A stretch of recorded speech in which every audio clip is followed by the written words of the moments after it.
Hello बच्चों, चलिए प्रश्न पढ़ते हैं। माना एक तार के कंपनों की आवृत्ति n, तार की लंबाई l तथा तनाव F तथा प्रति एकांक लंबाई का द्रव्यमान m पर निर्भर करती है। विमीय विधि से सूत्र स्थापित कीजिए। तो आइए बच्चों, प्रश्न के लिए मुख्य उदाहरण की चर्चा करते हैं। तो बच्चों देखिए, प्रति एकांक मुख्य अवधारणा। तो प्रति एकांक लंबाई की बच्चों बात की जाए तो इस तरीके से बच्चों द्रव्यमान होगा m/l। तो इस स्थिति में बच्चों इसका विमीय सूत्र दिया जाएगा m1 l⁻1 का। बच्चों बल F बराबर होता है, इसका विमीय सूत्र होता है m1 l1 t⁻2। देखिए बच्चों, आवृत्ति न्यू बराबर होता है 1/t। तो इसका विमीय सूत्र होगा बच्चों t⁻1। तो आइए बच्चों, इस मुख्य उदाहरण के आधार पर प्रश्न को हल करते हैं। बोला गया है बच्चों, आवृत्ति n यहाँ पर निर्भर कर रही है। देखिए बच्चों, किस तरीके से निर्भर कर रही है आवृत्ति। आवृत्ति निर्भर कर रही है बच्चों तार की लंबाई पर। तो देखिए बच्चों, लंबाई के लिए यहाँ पर x लेते हैं। निर्भर कर रहा है बच्चों तनाव पर, जिसे प्रदर्शित किया है F से। ये निर्भर कर रहा है तो इसको लिखते हैं y। और प्रति एकांक लंबाई का द्रव्यमान, तो इसको लिखते हैं बच्चों m/l। इसको लिखते हैं बच्चों j। समानुपाती नियतांक हटाते हैं बच्चों, तो यहाँ से मिलता है k l⁻x s⁻y m/l⁻z। अब देखिए बच्चों, यहाँ पर एक एक करके विमीय सूत्र लिखना स्टार्ट करते हैं। मान रखते हैं तो बच्चों n का आवृत्ति है बच्चों। आवृत्ति के लिए जैसा मुख्य उदाहरण में देखा तो ये होता है बच्चों t⁻1। बच्चों लंबाई के लिए l, तनाव बल, बल ये बच्चों बल ही होता है।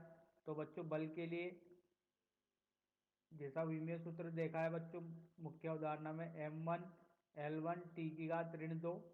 बच्चों प्रति एकांक लंबाई द्रव्यमान के लिए दिया जाएगा बच्चों m⁻1 l⁻t sorry t l⁻1। तो देखिए बच्चों, विमीय सूत्र को लिखना प्रारंभ करते हैं। देखिए यहाँ से m⁻0 l⁻0 t⁻1। अब देखिए यहाँ से क्या मिलता है बच्चों, m की घात, यहाँ पर बच्चों विमीय सूत्र लिखते हैं। तो देखिए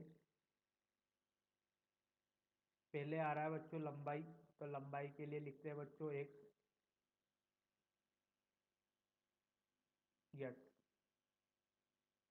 तो k दूसरी स्थिति में बच्चों बल, तो m l t⁻2 y। तीसरी स्थिति में द्रव्यमान प्रति एकांक लंबाई, तो इसके लिए z।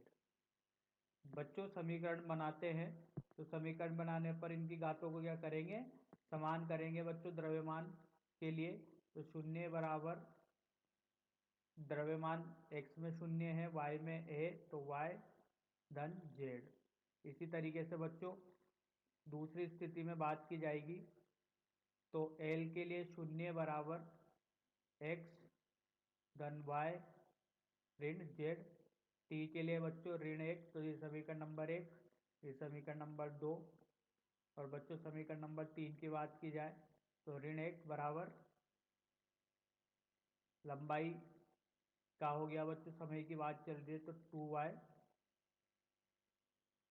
समय की घात सिर्फ y के पदों में है, तो बच्चों y का मान आएगा 1/2। बच्चों y का मान आ चुका है। अब y का मान आ चुका है बच्चों, तो z का मान देखिए, y का मान 1/2। तो समीकरण नंबर 1 में रखेंगे तो देखिए बच्चों z का मान क्या आएगा। z का मान बच्चों यहाँ पर मिल रहा है ऋणात्मक 1/2। z का मान मिल चुका है बच्चों। अब देखिए y, z और x का मान निकालना है बच्चों। तो देखिए x का मान समीकरण नंबर 2 में रखेंगे तो बच्चों x का मान देखिए कितना मिलेगा, ऋण 1। x का मान मिल चुका है बच्चों, y का मान मिल चुका है, z का मान मिल चुका है जब इन समीकरणों को हल किया। अब देखिए बच्चों आगे की ओर किस तरीके से प्रक्रिया की जाती है। यहाँ पर समीकरण n बराबर k l की घात x f की घात y और m बटा l की घात z। तो देखिए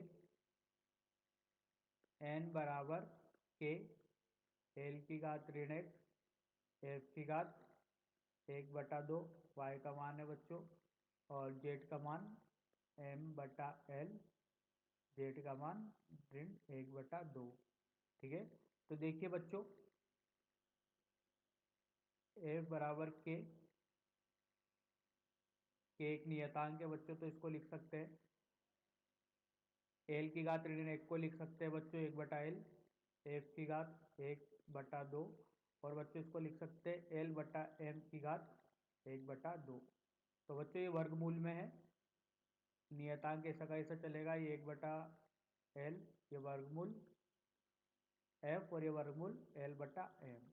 तो देखिए बच्चों इसको लिख सकते हैं, तो देखिए किस तरीके से लिखा जाएगा इसको।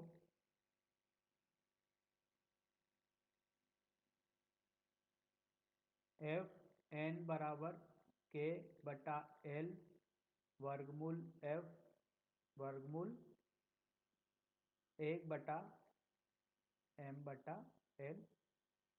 तो बच्चों देखिए अंततः इसको लिख सकते हैं किस तरीके से,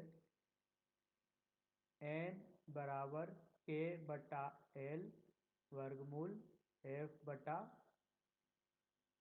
m। देखिए बच्चों यही अपन को सूत्र स्थापित करना था। इसको ये 1 वर्गमूल m बटा l है, तो बच्चों इसको ले लेते हैं बड़ा m। बड़ा m क्या होगा बच्चों, द्रव्यमान प्रति एकांक लंबाई, द्रव्यमान प्रति एकांक लंबाई। तो आशा करता हूँ बच्चों आपको यह समझ में आया होगा। धन्यवाद।